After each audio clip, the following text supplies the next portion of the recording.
Hello, and welcome to another episode of Two Chicks, One Show, where we talk about one currently airing show, an episode a week as it airs. We are getting very close to the end of our current show, which is Agent Carter. This is the second to last Agent Carter episode, and so you might sense some anxiety and mourning already happening, but we'll try to put that aside while we talk about Agent Carter, season hopefully one of many, episode 7, Snafu. Okay, so in this episode, Peggy kind of has to convince her fellow SSR agents that she committed treason kind of, but she's not a bad guy, and really they should be going after Leviathan, and there's going to be attack, and they need to act now. Dottie's on the run. They let Dottie slip through their fingers. In addition to all of that jazz going on, Dr. Russian Bad Guy finally makes his move and possesses Julie's brain and escapes SSR with Dottie, which ends Julie's life. Unfortunately. I feel like we should point out, for those of you who weren't with us last week, that Dr. Russian Bad Guy's real name is Dr. Ivshenko, but we don't want to have to deal with that name, or pretty much any name if you watch any of our Outlander episodes, so we call him Dr. Russian Bad Guy, and we'll continue to call him that. I'm assuming our audience is pretty intelligent that they would be able to figure out who Dr. Russian Well, I would hope so, but I'm pointing it out just so people know that we are also intelligent and know that that is not really his name. But anyway, so the bulk of the episode, for the most part, it's like half the episode, is Agent Carter in the box under interrogation. She's, been arrested, and there are a handful of really interesting dynamics that play out in all of the interrogation scenes. You have the interrogation, the whole that she's, betrayed these people who trusted her. You have Jack and Daniel essentially switching places. Daniel becoming the, oh my god, I hate you, what the hell kind of guy, and Jack being the one who actually believes her and wants to help. You have Dooley, who still doesn't believe that she's capable of anything. Yeah. And that's a big dynamic, which is that Peggy never really feels like she's that much on trial. She always has control of the room. No, Peggy is not really sweating bullets at all. She's not really sweating anything. No, she's kind of just like, okay, whatever. It was a really interesting switch, it almost role reversal to see play out, and especially in the Jack and Daniel scenario where you have Jack go in and he says, like, you've seen what I can do and blah, blah, blah in this room, and she's like, are you going to hit me then? And he's like, I don't want to hit you. And I'm like, no, do it. Hit her. That's going to go really well. Yeah. Yeah. Jack is a little bit more, I don't want to say he's protecting Peggy, because Peggy doesn't really need protection, but I think he has found a friend in Peggy, and he trusts Peggy, and he believes her, and he knows that Dooley doesn't, and he knows that Dooley will make him do things if she doesn't, make a deal or whatever. Yes. At the same time, I think it's less that he's found a friend in Peggy and more that he's found a comrade in Peggy, in the sense of, like, comrade in arms, and that the difference between how Daniel sees Peggy and how Jack sees Peggy is that, as she puts it, Daniel has put her on a pedestal. She's this thing that he admires, whereas for Jack, he respects her-ish now. Yeah. Which doesn't entirely respect her, but... Yeah, which happened post their trip to Russia. I think if this was pre-Russia, there would be nothing. Yeah, if this was pre-Russia, the only thing that would stop Jack from hitting her is that she's a girl. Yeah. So, Jack's kind of pleading for Peggy to take a deal, but Peggy's like, I'm not taking a deal. I don't have anything to admit or to make a deal for. Yeah, and she frustrates the crap out of these guys who have all of this evidence, and we see Daniel, like, stacking the evidence against her and actually having done some actual police work. But all of this leads to my favorite line of the entire series and possibly television in general, which is that she says, I have never been anything other than what you've made me. And she says to each of them, essentially, like, a kitten dumped on your doorstep that needs protection, a secretary, or a woman you put on a pedestal, Dooley, Jack, Daniel. respectively. Yeah, I even think Um, she says with Jack, a damsel in distress, oh which yeah, a I was like, yeah, secretary turned damsel in damsel in distress. distress, which was Jack. I'm pretty sure you were the damsel in distress from Marsha. Just Very, gonna very, say so much distress. it. Yeah. Um, and then it was interesting. It was a cool moment for her to be not just turning the tables, but also holding a mirror up to them and saying like, Hmm. I know what you think of me. I Yeah. understand how you think of me and you underestimate me. And she literally in the next line says that you have arrested me as a bit of shoddy police work because Dottie was right there and why didn't you think that was weird? Yeah, and then you could see as soon as she said that, then Jack and Daniel were like, "Oh fuck, we should have arrested Dottie too."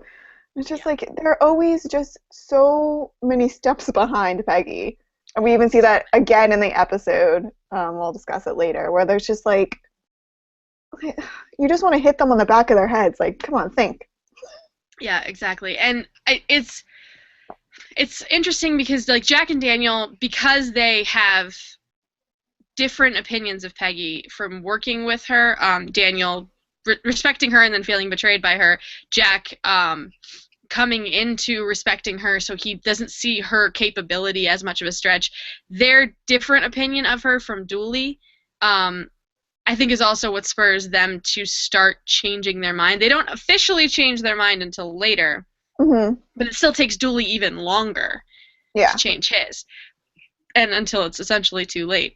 Um, pretty much. so I thought that the scenes in the interrogation room were great. I liked having her finally stand up and turn the tables on them, not just sort Hmm. of play around in the background, interject occasionally. This was her saying, "No, you're gonna keep me here. I'm gonna talk. You're not gonna Yeah. like what I'm saying, but I'm gonna talk."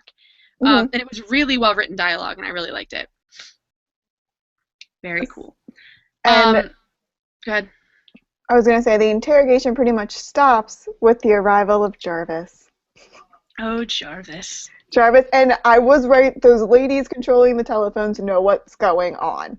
I don't know Okay. what. I feel like only the one lady knows what's going on. I don't know. The whole entire room stopped when he said, "I want to see Chief Dooley."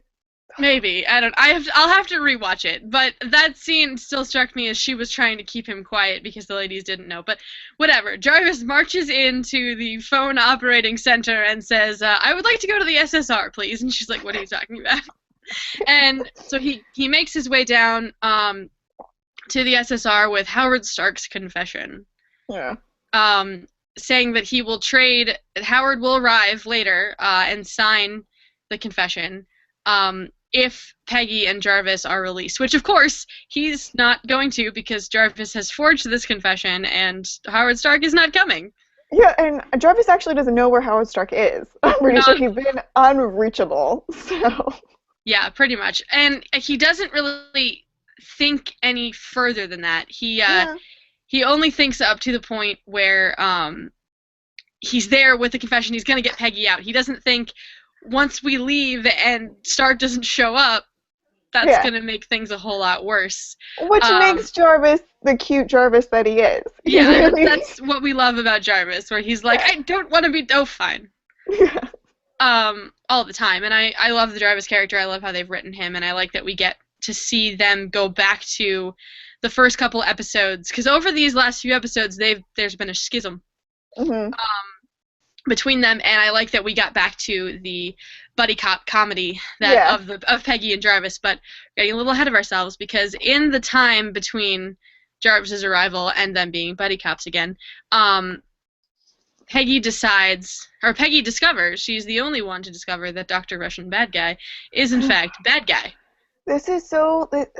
This whole entire storyline is just completely bewildered me. Why Dooley would like becomes best friends with this dude is beyond me. So I like I don't just don't. know, And it was like before he started doing like his weird like ring thing. Dooley ring was hippie like thing. chilling. Yeah, Yeah, like Dooley was chilling with him. it's strange that they just automatically trust him, but I think I don't entirely know if it is that it wasn't written great or that we just don't understand all the character motivation there. Obviously they were sent to Russia with like some fake intel from that Yeah. machine thingy. Um because he was a Trojan horse always. Um, so they were meant to believe that he was a prisoner, and so they trust Yeah. him. And he said certain things. He like said all the right things essentially to get himself ingratiated with SSR. But yeah, like he is just hanging out in Julie's office for like days. Yeah, like I don't that's what I just don't understand. But we should so Jarvis brings the fake confession, but it doesn't get them out. Jarvis is now also arrested, so they're hanging out in like the conference room, and Peggy just so happens just to look over and see Dr. Russian Bad Guy like tapping his fingers on the windowsill, and then like just writes down the code. There's a bunch of other dudes that have been just walking around this office, and none of them even like remotely looked at him outside the window. Julie's in the room with him. Julie's in the room. She's also the only one who is looking for another suspect. Their problem the entire season, and this is sort of the episode where Peggy does all of her police work right next to them doing theirs. Mm-hmm. Whereas before it was very separate. They had their own investigations. They were looking at different things. We already knew Stark wasn't guilty.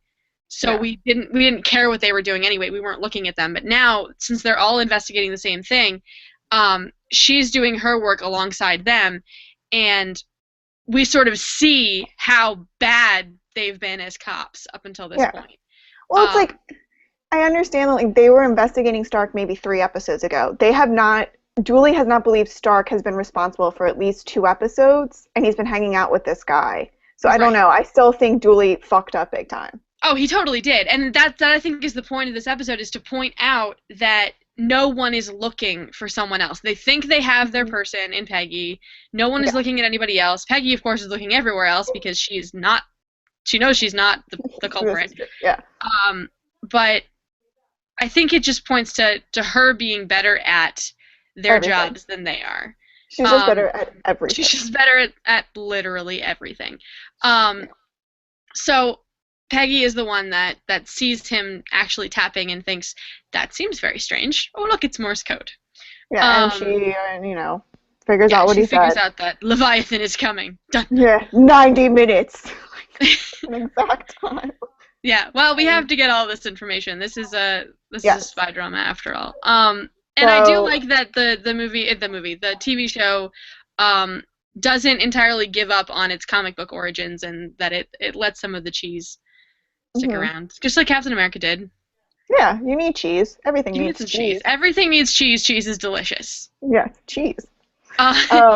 Anyway, so this whole scene with Leviathan actually prompts my second favorite scene of the episode, which is Peggy decides that she has to tell them everything. And she does, and it's nice.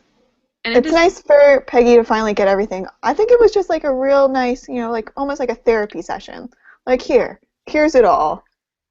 Yeah, she gets to release everything. Yeah. And so I mean, and she says to them, like, I need to tell you, like, why are you all of a sudden telling us this stuff? Why weren't you telling us this before?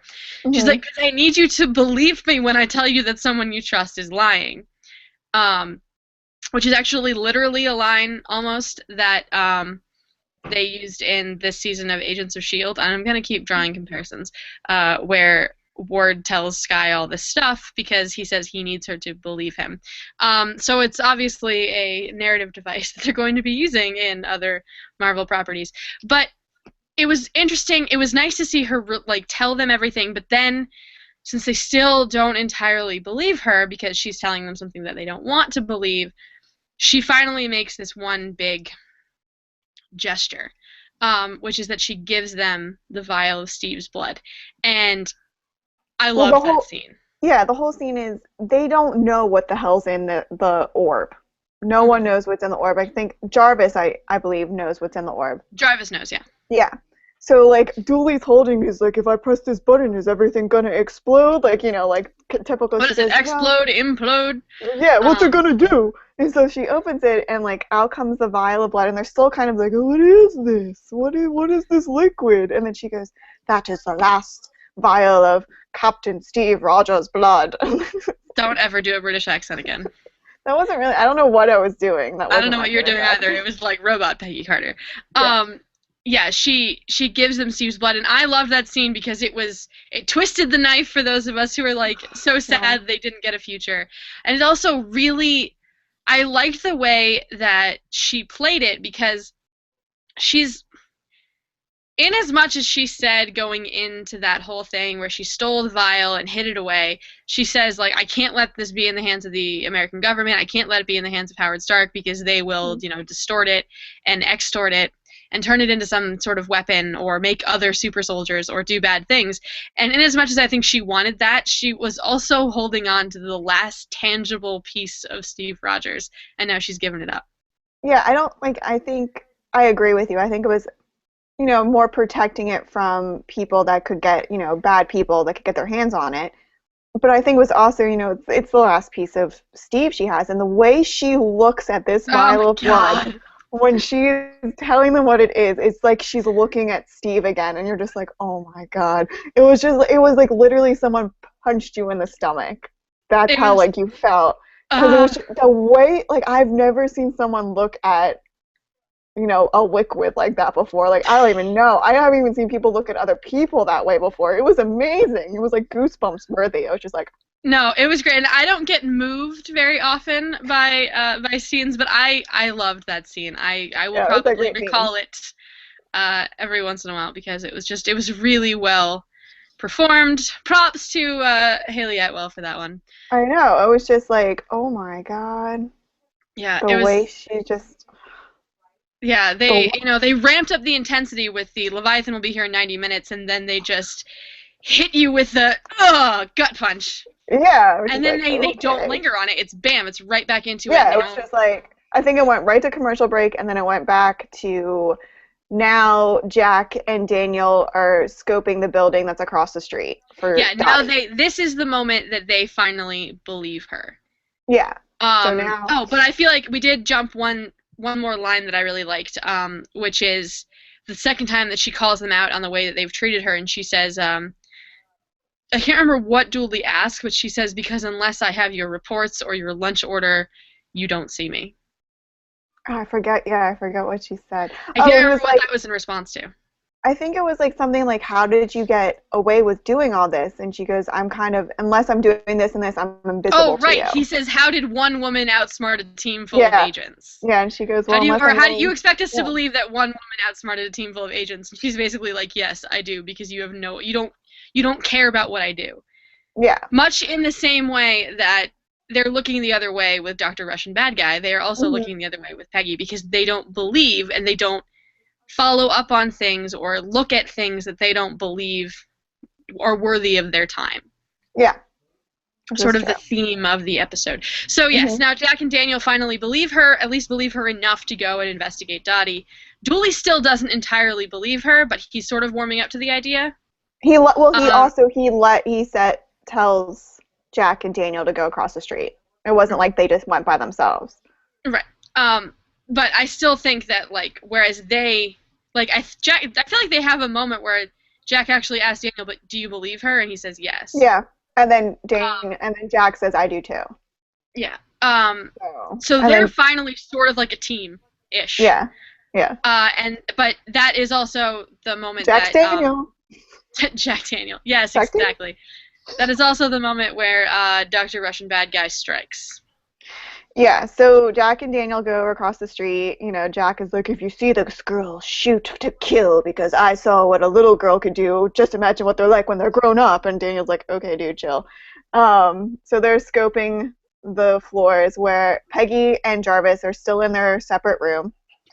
And then Dr. Russian Bad Guy and Dooley are in their room together. And Dr. Russian Bad Guy goes full on ring circle hypnosis and gets into Dooley's brain. Yes, he plays on Dooley's guilt about his family, about not seeing them and not spending time with them. And we actually see in the beginning of the episode, in the first scene, how effective that ring is. Mm-hmm. He uses it to convince an army soldier during the war that he is somewhere else entirely, to a point where the soldier doesn't notice that his leg has been sawn off. Yes. That is one serious kind of whammy. Yeah, I would love to know where he learned this skill. I don't know, or maybe it's just the Russian ring nonsense. The Russian bad guy-ness. The Russian-ness. The aura.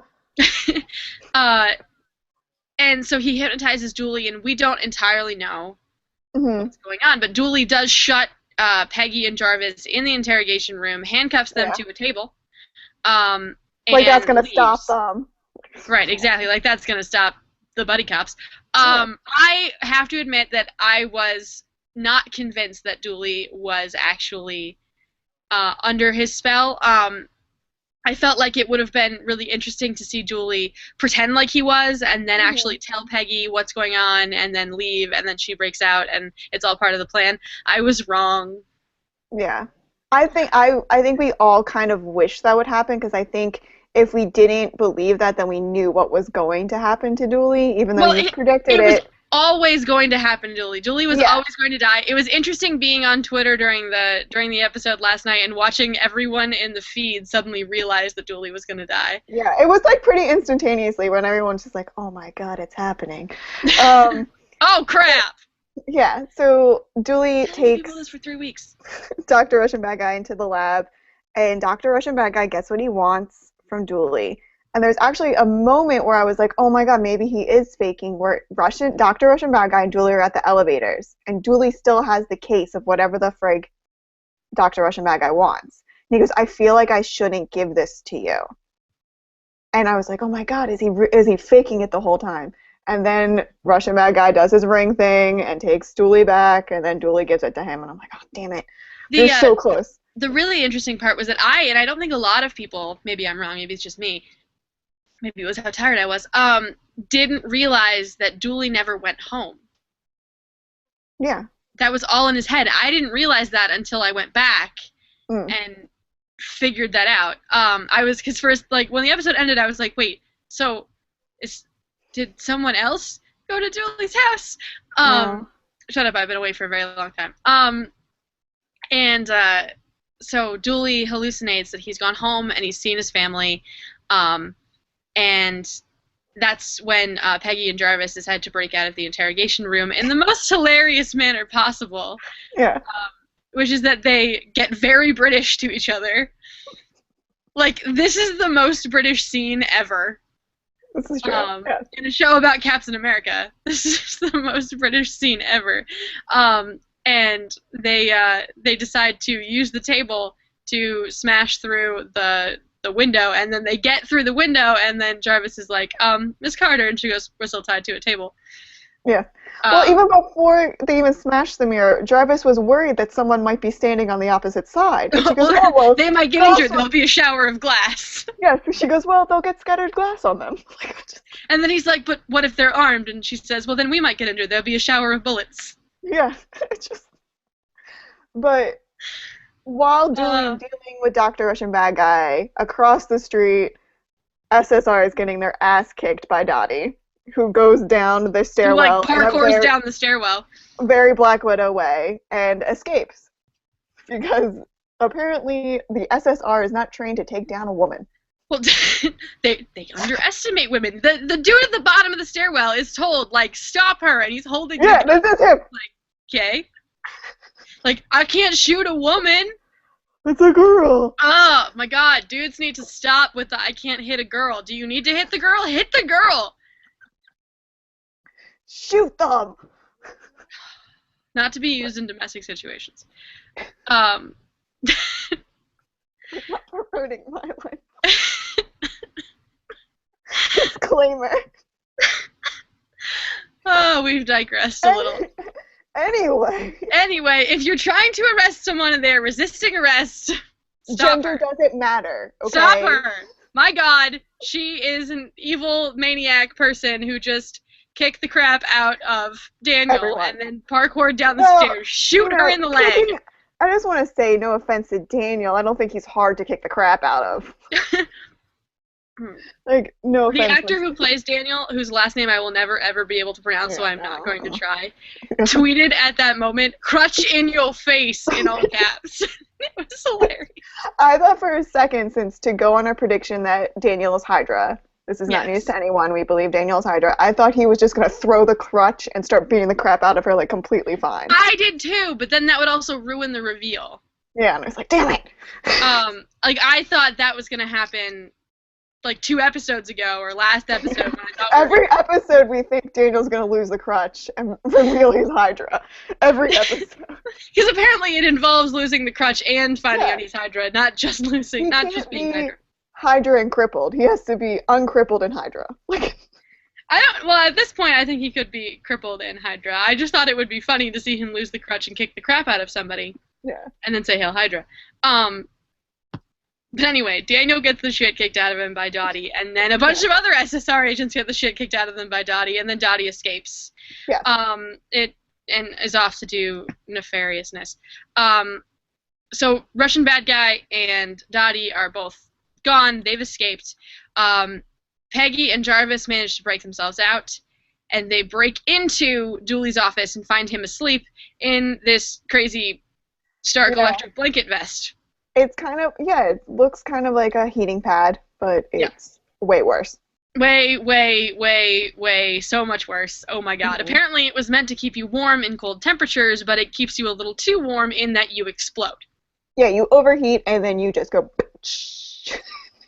And you can't apparently tamper with the device. Once you put it on and turn it on, you're going to explode. You can't take it off. You can't cut it off. So you can't tamper with the electronics. Yeah, so Jarvis and Agent Carter break into Dooley's office at the same time that Daniel and Jack and the other SSR agents that just got their ass kicked come back in. And basically Jarvis, because he's the encyclopedia of Stark inventions, knows everything about it. Better than the scientists. He's exposition man. I just don't understand why she goes, get the scientist. Jarvis knows everything. Like, what are the scientists going to tell you that Jarvis Scientists might offer a solution. Jarvis knows facts. Yeah. They don't offer a solution. So basically it's just a lose-lose situation for... It was an extremely drawn-out Dooley's gonna die episode. It was just like the whole entire time you're just waiting for it to happen, and then it happens at the end, and Dooley, essentially does take one for the team, because if he didn't jump out the window and explode in the air, the whole office would have exploded. Yes. So, then he does this dramatic speech thing, where he's like sweating bullets, he's about to be like explode. I think he tells Jack to tell his family that he's sorry that he couldn't make it for dinner, and then he looks directly at Peggy and says, promise me you'll find the guys that did this. And she shakes, she's kind of scared, she's shakes her head, he goes, no, say it, and she goes, I promise, and then he just runs out the window. Yeah, he shakes the window, runs, jumps out of it, and explodes just outside the window. It was kind of epic. It was an epic way to go out. It was a really good way to go out. So I assume Peggy is rehired. Yeah, I guess she's no longer Miss Carter. She's now Agent Carter again. Yeah, Dooley fired her. I did like that he calls her Agent Carter, and she's like, you fired me. It's Miss Carter now. Yeah, I don't work here. So Dooley fired her in the middle of the episode. Says, you are no longer with the SSR. And I was like, great, go start S.H.I.E.L.D.